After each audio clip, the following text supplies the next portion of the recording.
Il existe un malaise dont on parle rarement. Il n'est pas spectaculaire, il ne fait pas de bruit, il ne ressemble pas à une crise. Et pourtant, beaucoup de gens le reconnaissent immédiatement quand on en parle.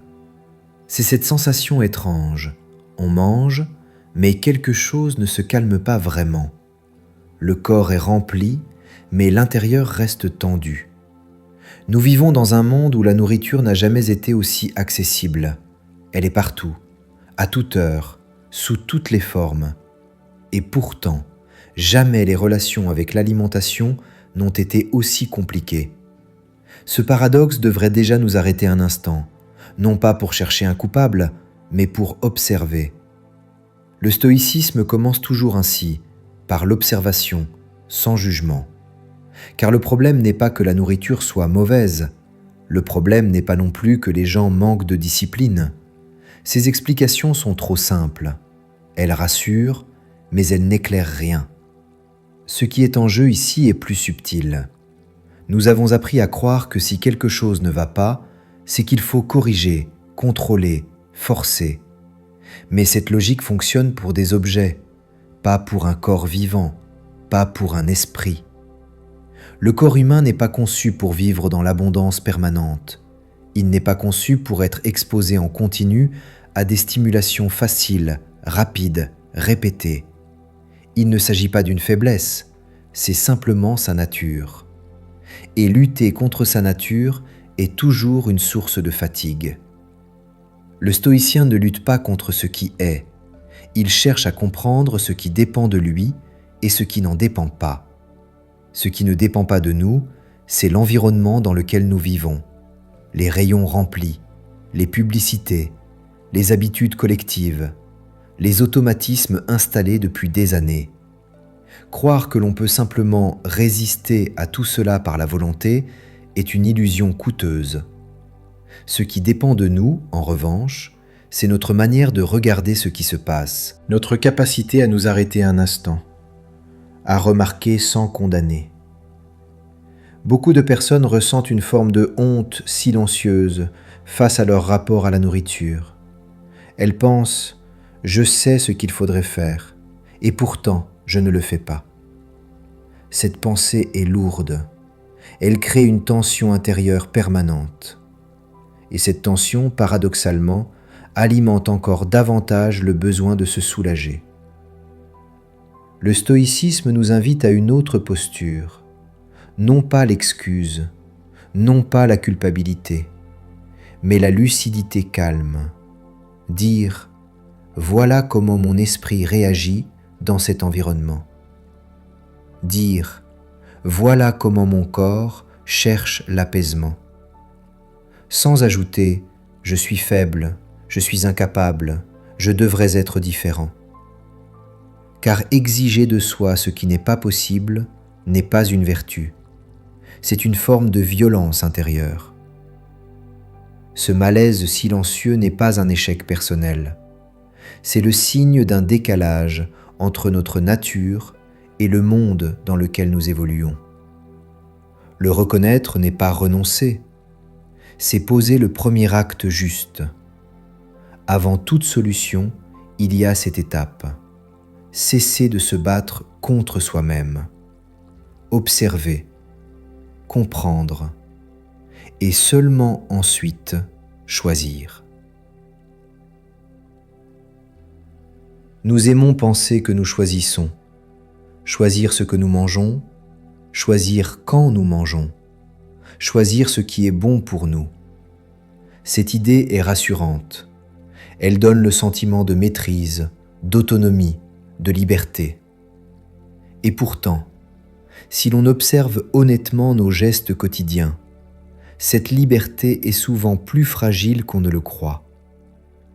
La plupart de nos décisions alimentaires ne sont pas prises consciemment. Elles sont déclenchées par une heure précise, par une émotion, par une habitude ancienne, par un contexte familier. Nous ne décidons pas toujours de manger, nous répondons à un signal. Ce n'est pas une faute, c'est le fonctionnement normal de l'esprit humain. Le cerveau cherche l'économie d'énergie. Il répète ce qui a déjà fonctionné. Il emprunte les chemins connus. Plus un comportement a été répété, plus il devient automatique. Et plus il est automatique, moins il passe par la réflexion. Ainsi se crée l'illusion du choix. Nous avons l'impression de décider alors que nous suivons souvent un scénario déjà écrit. Non pas par quelqu'un d'autre, mais par notre propre histoire. Le stoïcien ne s'offusque pas de cela. Il ne s'indigne pas. Il observe. Car voir clairement est déjà une forme de liberté. Lorsque quelqu'un dit « je ferai attention demain », il parle avec l'intention. Mais lorsque le lendemain arrive, ce n'est plus l'intention qui agit, ce sont les habitudes. Et l'habitude est plus ancienne, plus profonde, plus rapide que la volonté. C'est ici que beaucoup se trompent. Ils croient que s'ils échouent à changer, c'est qu'ils n'ont pas assez voulu. Ils se reprochent leur manque de discipline. Ils se jugent sévèrement. Mais cette sévérité repose sur une mauvaise compréhension de ce qui se joue réellement. La volonté n'est pas un muscle infini. Elle n'est pas conçue pour lutter en permanence contre des automatismes enracinés depuis des années. Lui demander cela, c'est demander à l'esprit l'impossible. Dans la pensée stoïcienne, il existe une distinction essentielle, ce qui dépend de nous et ce qui n'en dépend pas. Nos impulsions premières, nos réactions automatiques, nos conditionnements anciens n'obéissent pas à une simple décision. Ils ne dépendent pas directement de nous. En revanche, notre manière de les regarder, de les reconnaître, de ne pas nous confondre avec eux, cela dépend de nous. Croire que l'on choisit librement à chaque instant est une idée séduisante, mais peu réaliste. Et cette idée devient dangereuse lorsqu'elle sert à se condamner soi-même. Car lorsque le choix échoue, la culpabilité apparaît, et avec elle, une nouvelle tension intérieure. Cette tension demande ensuite à être apaisée, et très souvent, l'ancien réflexe revient, manger pour soulager. Ainsi, le cercle se referme. Le stoïcisme propose une autre lecture. Non pas « je devrais mieux choisir », mais plutôt « je vois ce qui me fait agir ». Cette nuance est essentielle. Elle transforme la lutte en compréhension.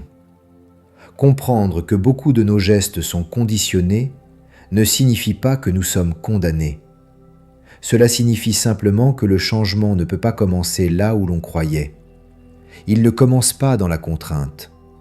Il commence dans la clarté. Quand on observe ses propres automatismes sans hostilité, quelque chose se détend. L'esprit cesse de se contracter autour de l'idée d'échec.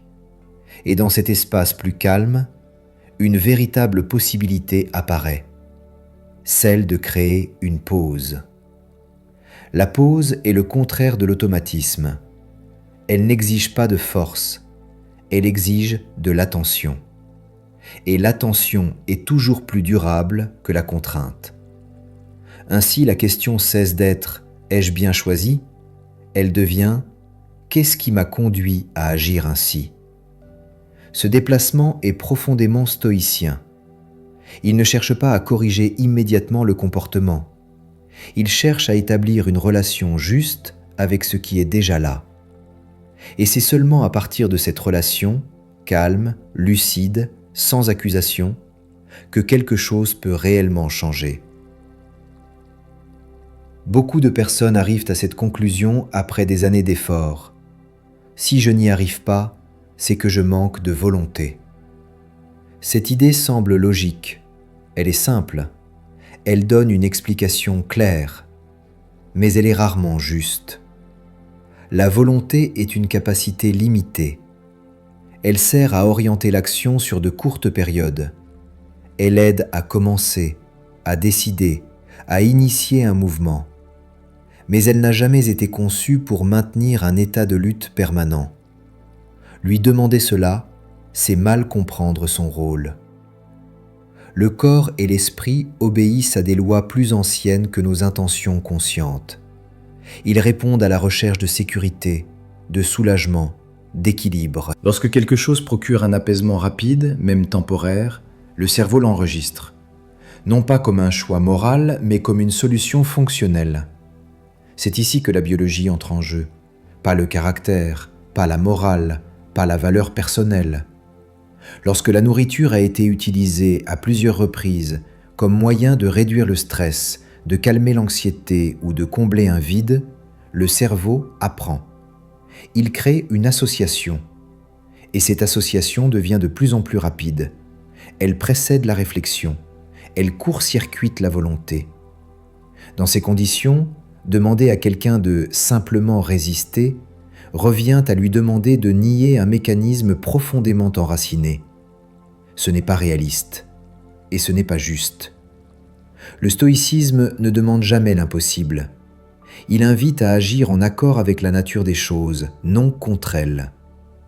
Plus les règles deviennent strictes, plus la tension augmente. Et plus la tension augmente, plus le besoin de soulagement devient pressant. Ce phénomène n'est pas une faiblesse individuelle, c'est une réaction prévisible à la contrainte. Chaque interdiction crée une polarité. Ce qui est interdit devient plus présent à l'esprit, plus désirable, plus chargé émotionnellement. Et lorsque la fatigue s'installe, la résistance cède. C'est ainsi que naissent les écarts, puis les rechutes, puis la culpabilité. Et la culpabilité, loin de résoudre quoi que ce soit, renforce le stress intérieur. Elle prépare le terrain pour le prochain cycle. Le stoïcien observe ce cycle sans indignation. Il ne dit pas « je devrais être différent ». Il dit « voilà ce qui se produit lorsque je me fais violence ». Le stress joue ici un rôle central. Sous stress, le corps cherche à revenir rapidement à un état plus supportable. Il ne cherche pas la cohérence à long terme, il cherche l'apaisement immédiat. Et si la nourriture a déjà joué ce rôle, elle redeviendra naturellement la solution privilégiée. C'est pourquoi plus le contrôle est rigide, plus le retour est brutal. Non par échec moral, mais par saturation physiologique. Avec le temps, beaucoup finissent par se fatiguer de cette alternance entre contrôle et abandon. Non pas parce qu'ils ont cessé de vouloir aller mieux, mais parce qu'ils n'ont plus l'énergie de se battre. Et cette fatigue est souvent mal interprétée. On la prend pour du laisser-aller, alors qu'elle est en réalité un signal. Un signal que l'ancien modèle n'est plus viable. Dans la pensée stoïcienne, un bon chemin est un chemin durable. Tout ce qui exige une tension constante finit par se briser. Cela vaut pour les objets, et cela vaut encore plus pour les êtres vivants. Ainsi, lorsque la volonté échoue, la question n'est pas « comment la renforcer ?». La question devient « pourquoi lui demande-t-on de porter ce poids ?» Peut-être que le problème n'est pas un manque de volonté, mais un excès d'exigence. Peut-être que le corps ne résiste pas au changement, mais à la manière dont on tente de le lui imposer. Reconnaître cela n'est pas un renoncement, c'est un ajustement, une réorientation plus juste. Le stoïcisme n'enseigne pas l'abandon de soi, il enseigne la lucidité. Et la lucidité, ici, consiste à admettre que la transformation durable ne peut pas naître de la contrainte. Elle naît d'une compréhension plus profonde de ce qui nous meut réellement. À ce stade, il devient possible de voir quelque chose de plus profond que la simple question de la nourriture. Car bien souvent, manger n'est pas une réponse à la faim. C'est une réponse à un état intérieur. La fatigue, la tension, l'ennui, la solitude. Ces états ne sont ni bons ni mauvais. Ils font partie de la condition humaine. Mais dans un monde où tout va vite, où le silence est rare, où l'on attend de soi une disponibilité constante, ces états deviennent difficiles à supporter. Alors l'esprit cherche un apaisement. La nourriture offre cet apaisement, rapidement, sans explication, sans confrontation. Elle n'exige rien, elle calme, même brièvement. Et pour le cerveau, ce bref soulagement suffit à créer une association durable. Le stoïcien n'y voit pas une faiblesse morale, il y voit une tentative naturelle de retrouver l'équilibre. Progressivement, un glissement s'opère. On ne mange plus pour nourrir le corps, mais pour réguler l'expérience intérieure. Et ce glissement est si discret qu'il passe souvent inaperçu. Il n'y a pas de décision consciente, il n'y a pas de rupture, il y a simplement une répétition. Avec le temps, cette répétition modifie la perception. Les signaux du corps deviennent plus confus. La faim réelle se mélange à l'envie. Le besoin physiologique se confond avec le besoin émotionnel. Et l'on cesse de distinguer clairement l'un de l'autre. La satiété, elle aussi, devient difficile à reconnaître. Ce moment précis où le corps indique que cela suffit est subtil. Il ne s'impose pas, il ne crie pas. Et dans un mode de vie dominé par la distraction et la vitesse, ce signal passe facilement inaperçu. À sa place, apparaît la lourdeur, le trop-plein, non comme un message, mais comme une conséquence. Ce brouillage progressif n'est pas un défaut personnel, c'est un effet cumulatif. Plus on utilise la nourriture comme un moyen d'anesthésie, moins on ressent clairement ce qui se passe à l'intérieur. Et moins on ressent, plus on a tendance à répéter le geste. Le stoïcisme parle souvent de cette perte de sensibilité intérieure, non comme d'une faute, mais comme d'un éloignement, un éloignement de soi-même. Avec l'âge, ce phénomène prend une autre dimension, non parce que le corps devient hostile, mais parce qu'il devient moins tolérant à l'imprécision. Les marges de compensation se réduisent, les excès laissent plus de traces. Les signaux deviennent plus discrets, mais leurs conséquences plus visibles. Ce qui était autrefois absorbé sans difficulté commence à peser. Le corps demande davantage d'attention, non par caprice, mais par nécessité. Beaucoup continuent pourtant à vivre selon les mêmes automatismes. Non par négligence, mais par habitude. Et c'est ici que le danger s'installe doucement. Car l'on croit encore que l'on remarquera le moment où il faudra changer. On attend un signe clair, une alerte, un point de rupture. Mais ce point n'existe presque jamais. Il y a seulement une accumulation, une fatigue qui s'installe, une énergie qui diminue, une relation au corps qui devient plus distante. Et tout cela peut être attribué à l'âge, au rythme, aux circonstances. Le stoïcien, lui, ne cherche pas un événement spectaculaire. Il observe les tendances. Il regarde ce qui se répète. Il comprend que ce sont les petites habitudes, répétées sans conscience, qui façonnent l'état général. Manger pour ne pas sentir n'est pas un choix délibéré. C'est une stratégie d'adaptation. Une stratégie qui a fonctionné à un moment donné, mais qui finit par créer un autre déséquilibre.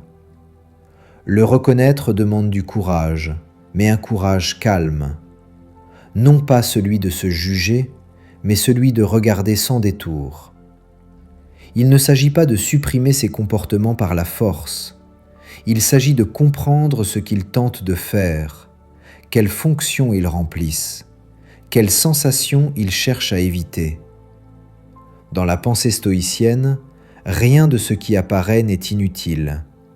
Même les comportements que l'on juge problématiques ont une logique. Les ignorer ou les combattre sans les comprendre, c'est se condamner à les voir revenir. C'est pourquoi le retour au ressenti devient central, non pas pour tout analyser, mais pour rétablir une relation plus juste avec le corps.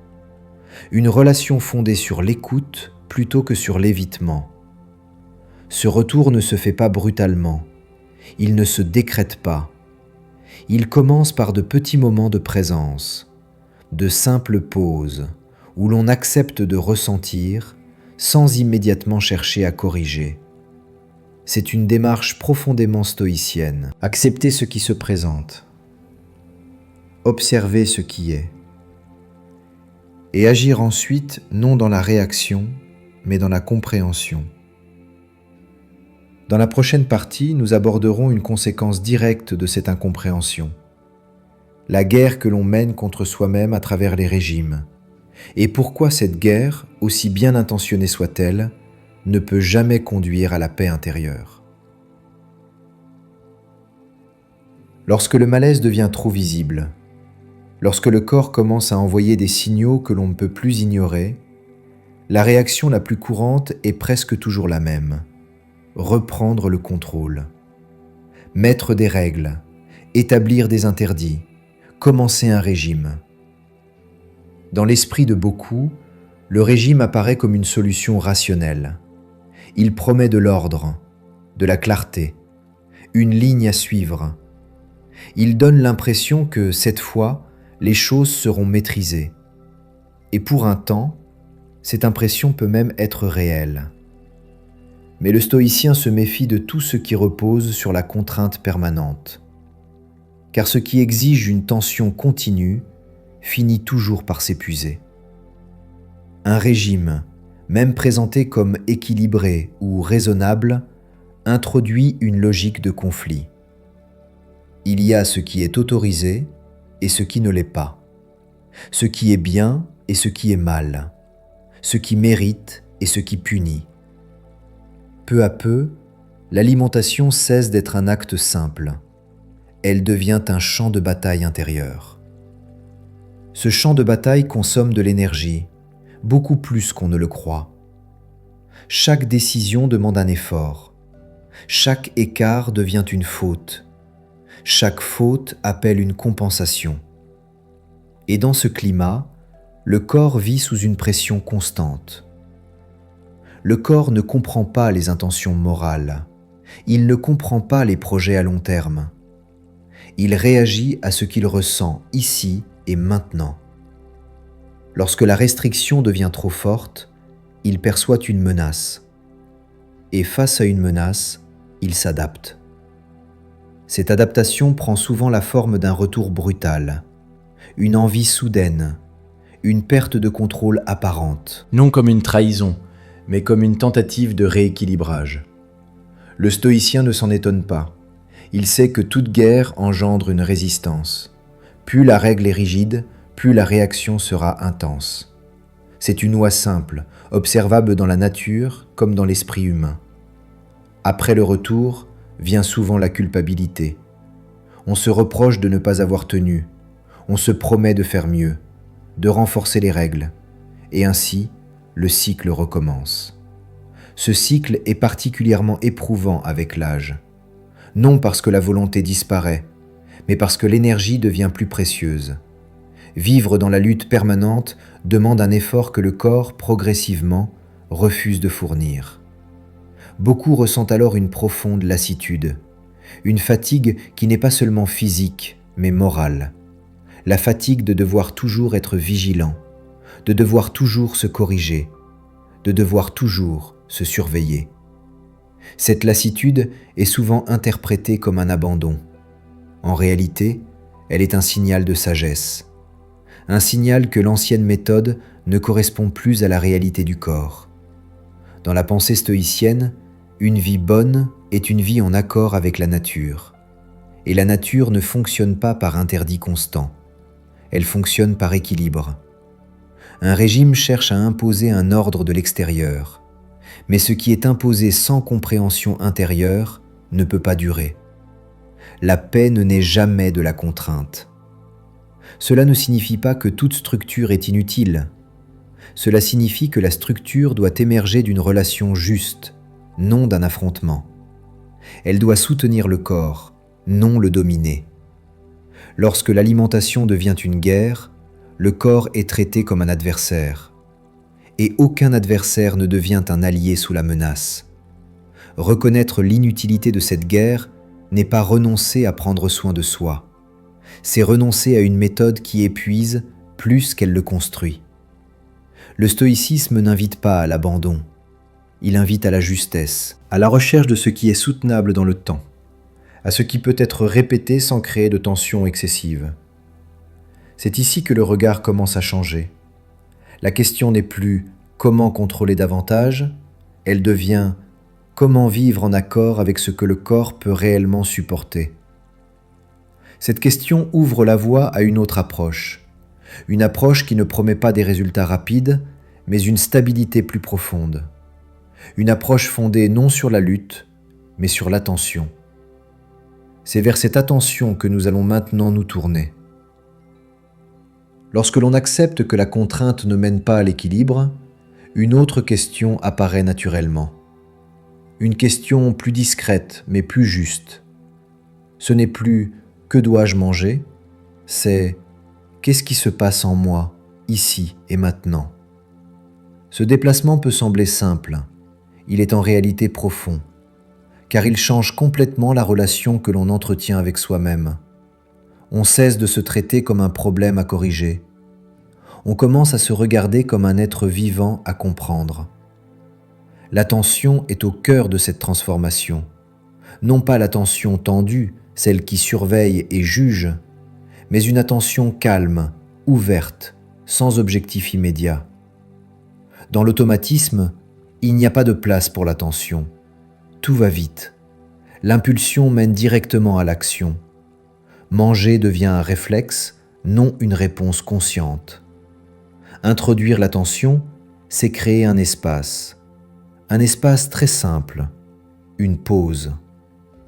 La pause n'est pas une technique, elle n'est pas un outil de contrôle. Elle est simplement un moment où l'on ne réagit pas immédiatement, où l'on observe. Dans cet espace, quelque chose devient possible. On peut sentir la fatigue avant de la masquer. On peut reconnaître la tension avant de la calmer artificiellement. On peut percevoir l'ennui sans chercher à le remplir aussitôt. Le stoïcien ne cherche pas à supprimer ces états. Il les accepte comme faisant partie de l'expérience humaine. Ce sont des impressions, non des ordres. Elles apparaissent, puis disparaissent, si on ne les renforce pas par la lutte. Avec l'âge, cette capacité devient particulièrement précieuse, car le corps demande moins de discipline et plus de respect. Il réagit mieux à l'écoute qu'à la contrainte. L'attention devient alors une forme de soin. Beaucoup craignent que sans règles strictes, tout devienne chaotique. Mais l'attention n'est pas le chaos. Elle est une forme d'ordre plus subtil, un ordre qui ne vient pas de l'extérieur, mais de l'intérieur. Lorsque l'on commence à se demander pourquoi l'on mange, plutôt que si l'on a le droit de manger, quelque chose se détend. La nourriture perd peu à peu son rôle d'unique régulateur.